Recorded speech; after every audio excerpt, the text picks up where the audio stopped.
Greetings, friends. You are on the Military Reports channel. And today we will discuss with you the situation in Ukraine on the 17th of April, 2024 year. A lot of things have happened today, so let's get started. And we will start with you from the Black Sea and, of course, the Crimean Peninsula. Even at night, information began to arrive that NATO drones were flying along the coast of the Krasnodar territory. Including along the coast, let's say, opposite the southeastern coast of Crimea, of course, reconnaissance was conducted.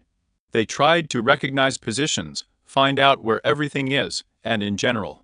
Not only for the purpose of conducting reconnaissance activities, but also for control and coordination are possible attacks. And of course, this attack may have happened after all, and the armed forces of Ukraine struck at the settlement of Janka. And as a result of the impact, according to separate sources, something was damaged, something was destroyed. Already literally from the very morning, Ukrainian sources began to publish information about a large number of destroyed air defense systems C-300, C-400, and other information. They tried to somehow even pull some information by the ears so that they would be hit and so on and so forth. However, if we look at the whole situation as a whole, then later, when naturally everyone cooled down, hotheads cooled down and professionals took up the case, some kind of preliminary analysis began to be carried out. Then a deeper detailed analysis began.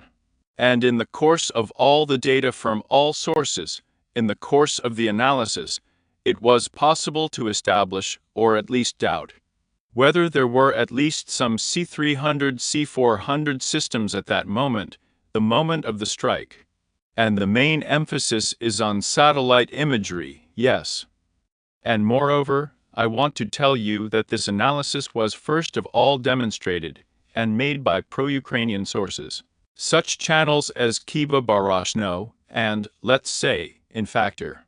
They really are one of the most popular geocenters from the Ukrainian side. They really doubted whether there was anything at all on this base that could explode, since according to their data, there is the latest, most recent picture dated April 7th. Of course, not the 17th, 10 days ago. But according to the information that was published on the 7th of April, all C-300, C-400 divisions were removed from the airfield in Janka. This is what we can see with you in the upper frames and in the lower frames. Here is the information published by March 2024 year. And here are the divisional C-300, C-400, which were located at the airfield. In the area of the Jankoy airfield in March, and we see a fairly dense opposition here, they stood tightly. But after we see that by the 7th of April, they were removed. Of course, there is a high probability that before April 17th, these systems were returned again and again deployed, and they were hit. But for now, it's worth kind of waiting. It is worth waiting for the purpose of understanding what really happened. So far, to say 100% that something was destroyed here, let's say out of 300 and 400. It's too premature. We need to wait for more detailed information. For sure, satellite images will appear in the near future, already more recent, on the same 17th of April. Then we will be able to draw a concrete conclusion. But in any case, the strikes, including the pro-Russian expert Rybary, published his analysis, claiming that at that moment strikes were carried out on Jankin with the use of Cape attack missiles, and here, of course, the big question is about what kind of range of attacks the Capes were used, from 300 kilometers to 65. But in any case, and that's the point that both one and the second system was able to achieve before the Jankoy. But again, the most important thing that should be emphasized from this situation is that if it was really possible to destroy the C-300, C-400 division, then of course this will mean that this attack was not the last, but the first attack in a series of subsequent attacks, the purpose of which will be to strike at objects, military facilities, military infrastructure on the peninsula. In other words, there are very important moments, so it's worth expecting repeated possible arrivals and strikes tonight. And then everything will become more or less clear to us. At the same time, literally at the same time, footage began to arrive from the Crimea from Janka. and footage began to be published and received from the settlement of Chernihiv, where the Russian Federation is already. The armed forces of the Russian Federation struck with the use of ballistics, most likely Iskander, at a certain object in Kharkov. That is, at the very beginning there in the morning, it was difficult to understand what exactly fell under the distribution. At 10:47, the first posts began to be published around 10:11 in the morning. The first frames began to be published. A little later, there were more details, more additional information, and more, let's say, understandable frames. Here on these frames, we see the very moment of impact, arrival. And according to the information already analyzed, it can be concluded that, and most experts have concluded, that the blow was inflicted on the hotel. And let's say, from previous experience, we can conclude that for sure there were a few fighters in the hotel. Perhaps even foreign mercenaries or volunteers. And at the same time, local channels and telegram channels have already started publishing some details.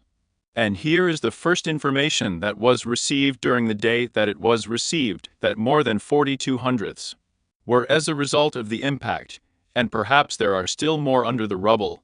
It is still possible to disassemble these rubble. In other words, 2 strikes, as you can see, struck the West, a little later struck the Russian Federation. But it is not yet clear in either case, or in the second case, what kind of losses one and the other side really suffered. Then we are moving with you to the Belgorod direction. Here, the armed forces of the Russian Federation continue to hunt and clean up the border area from all multiple launch rocket systems. Please note that the intensity of the shelling of Belgorod has decreased as much as possible in recent days. Well, if so, I can't give you a clear concrete figure right now. But if you count the number of Czech vampires destroyed over the past 2 months, then for sure the number has exceeded at least 24, according to only one geolocation. In other words, most likely this is the main reason why you stopped shelling the border area, because in principle there is nothing. Everything is destroyed. According to Kharkiv itself, it is reported that Western analysts behind the curtains, newspapers, as it were, compare Kharkiv with the settlement of Aleppo from Syria, as if they are trying to draw some analogies, and so on and so forth. Well, let's see. And also interesting shots were published today, how the blackout happens in Kharkiv. Here we are seeing Kharkiv, and now it is gradually starting to simply turn off entire blocks, entire districts, leaving light only on certain sections of the settlement there. What have you been waiting for? Let's move to the line of contact. Walk along the main front lines, there along the North Cup direction. No changes. The front is absolutely frozen. There are no attempts on the part of the Russian army. Not to storm either Sinkovka or Kislovka-Kotlyrovka, not to move the front in the area of Starch-Tibevka. The situation is similar in the South Kupinsk direction. It's been completely quiet for days. Some cartographers claim that the Russian army finally managed to walk as far east as possible through, let's say, a forest called a claw. In this part, even closer to the thorns, but no geolocation or video confirming this has been published. I kind of don't believe that much. The assault actions of the settlement of Bologorovka continue in the Seversky direction. Already, in my opinion, the 3rd or 4th week they are trying to storm, clean up the positions of the Apu around the dump itself. But so far without success. This, including the settlement itself, Bologorovka strikes with the use of multiple launch rocket systems. But here the city seems to be equal, but there were no significant operations on the ground. Attempts to storm, of course, were not carried out, since neither the terrain nor the situation as a whole does not allow moving on. And in fact, now we will move on to another locality. The next one is Verkhnekamayanskaya. And in general, it can be noted that perhaps the Russian command, after unsuccessful attempts to storm Bologorovka repeatedly from all possible directions, may have decided to rethink the plan, and may have come to the conclusion that it probably makes sense to try to storm Verkhnekamayanskoye in order to reach the eastern outskirts, since, well, it's much easier than beating the wall of the Belogorsky Heights. It is possible that the Russian team decided to make exactly such a decision to advance. Perhaps this will somehow strain the situation on Seversky as a whole. Perhaps it will allow, as it were, to force the APU to pull reserves from Belogorovka, in general, to leave the settlement, since there will be a threat of a breakthrough in the direction of the north. Why are we talking about this? Because for the past day in a row, footage has been published of strikes by heavy artillery fabs, heavy aircraft bombs on the central part of Verkhnykamiansky. This is the main fortified area in the area of farms. There are warehouses, barracks, farms in the area of a small one. And here the main blows are being struck. Here, as I understand it, the main fortified area of the APU. And in general, it can be concluded that a springboard is being prepared before further offensive actions. But again, here for understanding, it is worth increasing the number of updates from the 1st of April. And then we will be able to clearly understand how tightly the central part of the armed forces of the Russian Federation is working. And the second part of the video was published strikes in comparison of the disputed area, a little from the north to the west. Here, including over the past month, the Russian army has repeatedly struck precisely this area. In other words, this small focus, albeit not as massive as, let's say, the focus of Krasnogorovka, but at the same time, such, let's say, increased interest in this direction also causes some thoughts that most likely the Russian army will again try to storm both the settlement itself and the strongholds to the northwest. Belogorovka-Vyemka Railway. As you can see, a large portion of geolocation. The Russian army continues its assault operations. At the moment, again, they are striking exclusively from aviation and with the use of artillery. At the positions of the APU along the railway, there were no active military operations on the ground. There are still quite strong and dense fortifications of the APU. Even to the present moment, the forces of the High, which have not wavered in this direction. That is, the 54th, 10th, 81st, Tyro defenses are tight here, and therefore losses are not critical here yet. And therefore, while the advance is quite heavy, it is hard to give. Then we are moving with you in the direction of the hour in Yar. There is no progress on the ground here today. The only thing worth noting is that over the past day, the 3rd Fire Brigade of the Armed Forces of Ukraine tried to transfer to this direction in order to stabilize the front line, but according to incoming data, the 3rd Brigade refused. In other words, I remind you that for the last only this year, the 3rd was thrown to extinguish a fire in Avdiivka, where they suffered significant losses. After Avdiivka, the 3rd was thrown to the south of Krasnogorka, where they managed to regain control. And now, perhaps almost without any rest, they tried to throw it on the clock Yar instead of the 67th Brigade. But this time the 3rd Brigade refused. That is, if we summarize with you for this year, for exactly in less than 4 months. You have already lost 110th Brigade. It was defeated there as much as possible during the battle for Avdiivka. 67th is being disbanded because it refuses to follow orders. The 3rd one refuses to follow orders. The 25th was broken up west of the thin northern one. 115th messed up in the area of Osheretin there. It is also unclear what will be done with him. There is such a breakthrough there that there may already be a battle in Pokrovsk tomorrow. But the situation, that is, as much as possible with the brigades and with the personnel, is difficult. And now we need to make a decision about what to do with the reserves, where to get them from. Again, the channel is cleaning up the high-rise buildings of the high-rise part with the use of drones, so far without an active phase on the ground. Everything is limited exclusively to drops, discounts of grenades in the PV of drones, without any advances there.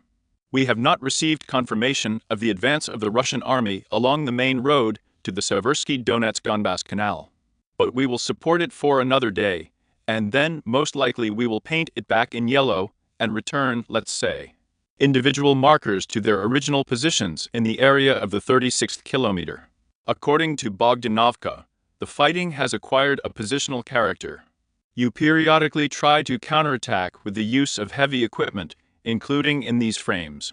Apparently you are like 64 after the store worked out. Tried to leave the combat zone, but received a guided missile in the back against the tank, and then the tank lost its course of movement, and safely rolled down the slope straight into the lake and drowned. That is, but in general, this video first of all confirms that no approach to the heights on Kalinovka would not have been undertaken yet. It was not carried out. The fighting continues exclusively on Bogdanovka in the lowlands, and opposite the main positions high, which are located at heights. In the southern direction of Ivanovskoye, again, there are no geolocations confirming the progress to the Seversky Donetsk-Donbass Canal. Then we are moving with you to Kleshivka. And the armed forces of the Russian Federation have been working quite actively here for the last few days. Let me remind you that a very dense reconnaissance of the area has been carried out here over the past few days. Drones have been flying. They tried to draw the positions of the Apu, and what are still left here, to collect as much information as possible. Including a large number of frames were published using the same leaflets dropped on Kleshivka. After which the Russian army began. It is precisely from today that active assault actions, active mopping up of the terrain with the use of drones, with the application of various heavy multiple launch rocket systems, including the Sun. But in general, we can assume that in the near future, we should expect an intensification of hostilities. Perhaps, in the course of the intelligence activities carried out, it was possible to establish that there is not such a large number of personnel here. Everyone either rolled back closer to the evacuation zones in order to be as close as possible. In case there is a beginning of some kind of negative movement there, quickly have time to cross the channel and get closer to the positions in the area of Konstantinovka and Yar, so some movement is likely to begin here very, very soon and in the near future. Then we are moving with you to the Avdiivka direction, where there are just some incomprehensible frames, even for understanding. And the most important information comes from the northern coverage, Avdiivka coverage. We will start with you with the frames of various cartographers. As you can see, the pro-Ukrainian deep state source updated the map, indicating that the armed forces of the Russian Federation during offensive operations failed to establish control not only over the private sector here in the area between the railways from Pristina to Avdiivka-Kalina, here not only over this area, but according to the same deep state, the armed forces of the Russian Federation. We managed to enter Cheretino itself. It turns out to be in the southern part, well, in the southern outskirts. And then these data, among other things, were confirmed by various, let's say, cartographers. If we summarize all this, we can conclude that the armed forces of the Russian Federation, during the fighting over the past few days, managed to enter and establish full control over the private sector along the railway and enter the locality of Osheratina. And in particular, we managed to gain a foothold in this direction. In other words, some analysts, sources report that there is really a big advance. Every day, 100, 200, 300 meters are published, including footage and satellite footage of the area. We see with you that the routine is completely blazing, burning, especially its southern part, the one that is south of the railway. And of course, as in the situation in the history of Krasnogorskrovka, the priority task for the armed forces of the Russian Federation is to establish full control over the private sector just south of the railway. Then establish control over the railway and not give the opportunity to transfer the reserves of the north from reinforcements. And after that there will be just a great opportunity for the Russian army to finally clean up both Solovyev and Novobakhmutovka. In general, the situation is as sad as possible.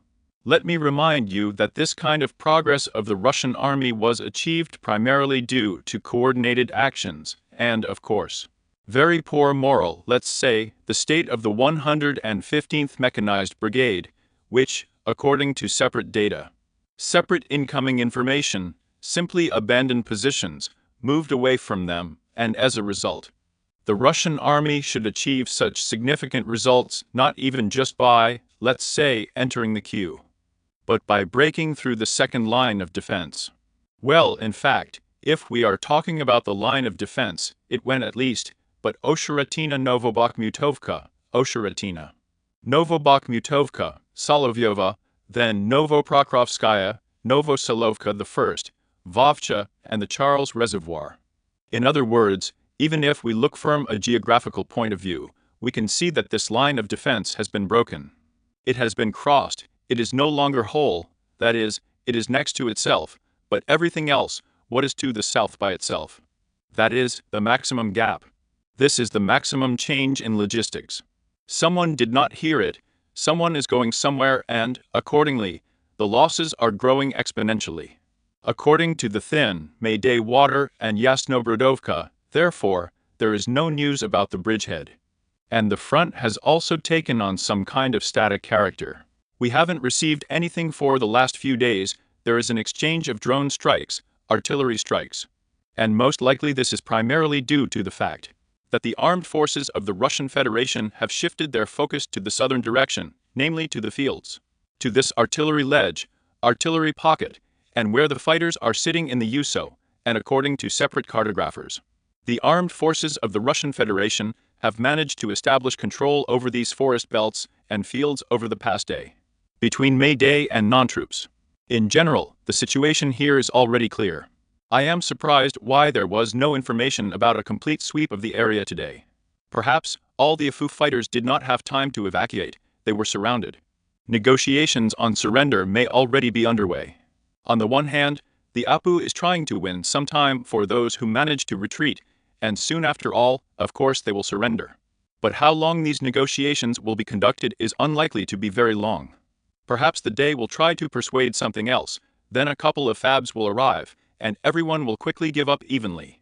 And then it will be possible to cut off this ledge, and then the Russian army will be able to move calmly, and in such a fairly rhythmic mode, further in the direction of Karlovka, and in the encirclement of Taylov from the south. And of course, the most interesting loud news is coming today from Krasnogorskrovka.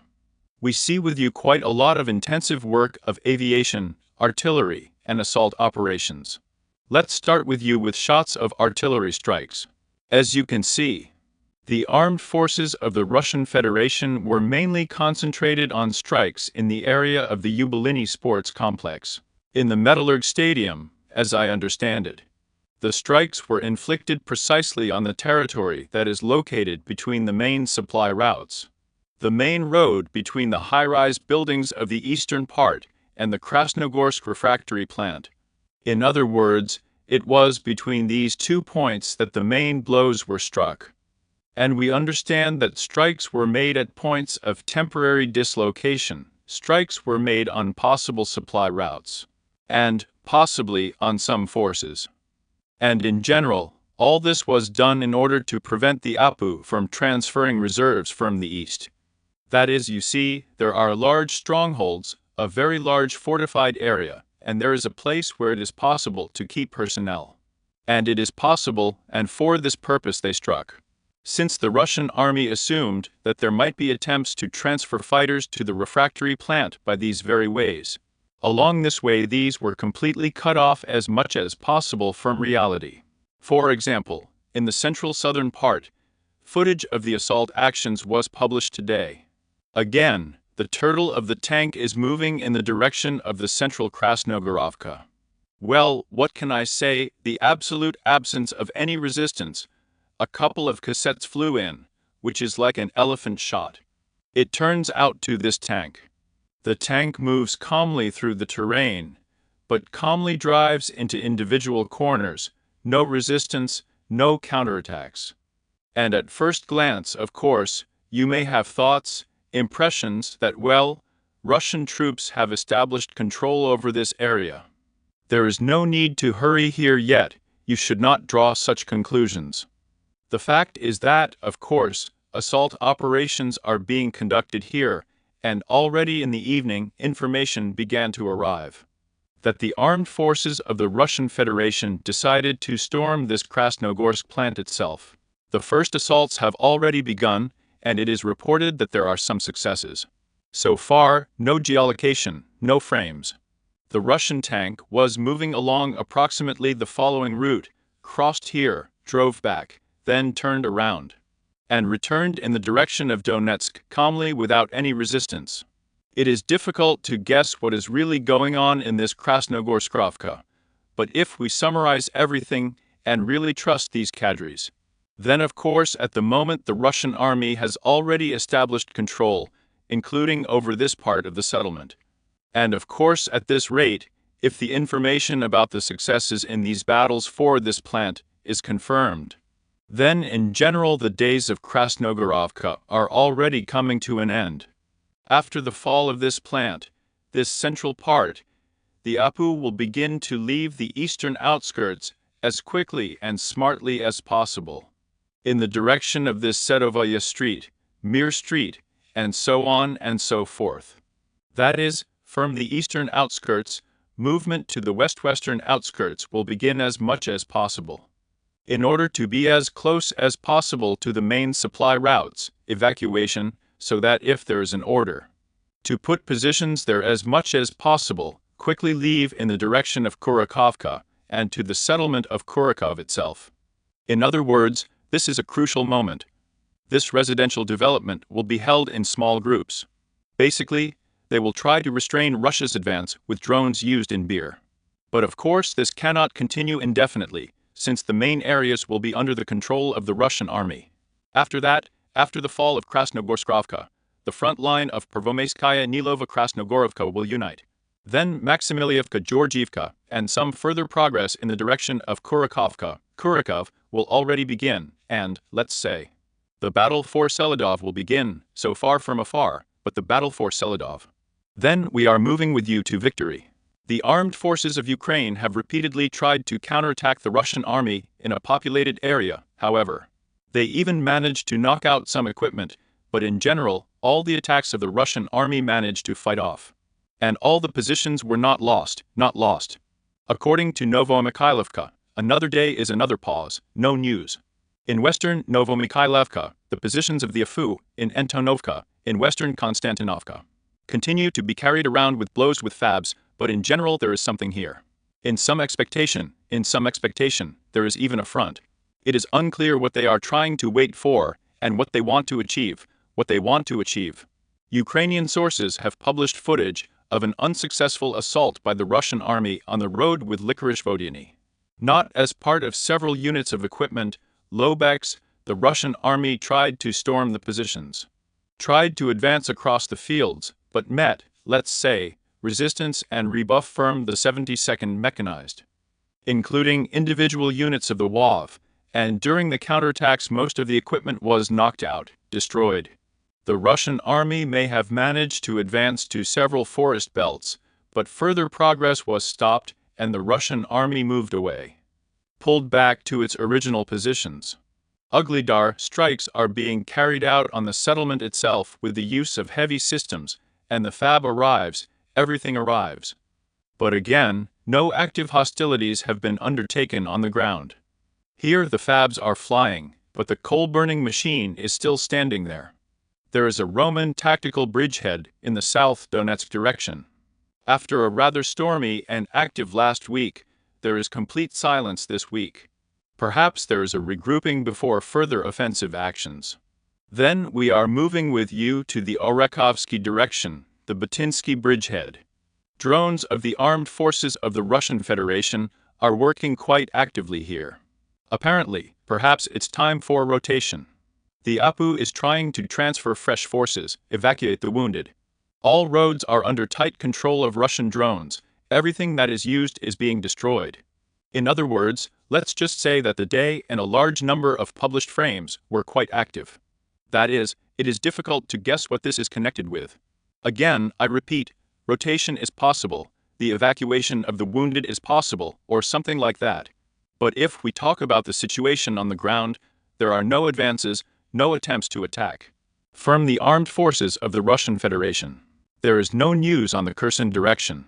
And in general, as if from an interesting, important point of view, it is also worth paying attention to the fact that, in general, Zelensky announced today that he was going to quickly and urgently convene, let's say, a NATO council to Ukraine, and wants to fly something to decide.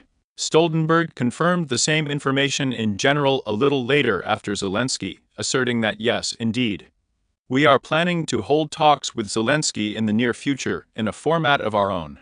And in this regard, on April 19th, It's literally the day after tomorrow. Zelensky will leave Ukraine. Everyone began to lean towards the version that Zelensky might try to solve the issue again on air defense. So that at least something was given from the NATO side.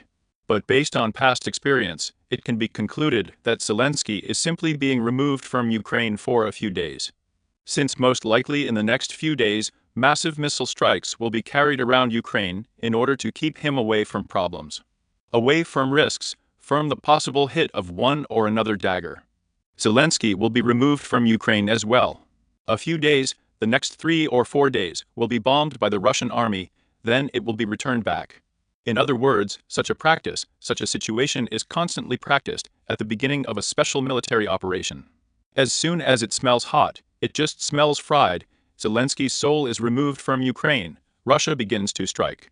Then after shooting off some regular missile depot there, Zelensky safely returns to Ukraine with the news that we will be given some kind of Patriot system. But in general, it was like this before, and most likely the same situation. The same situation should be expected right now. But if we talk about the Western press, then the headlines are one worse than the other. Ukraine is moving towards defeat. And Ukraine will lose territories and so on, so on, so on. But despite all, let's say, the headlines, the fighting continues. Let the front begin to change, and at a fairly rapid pace, it's still far, far from the same deeper river. So the reserve potential of Ukraine is quite dense, large. Well, let's see how the situation will develop during the possible summer Russian offensive.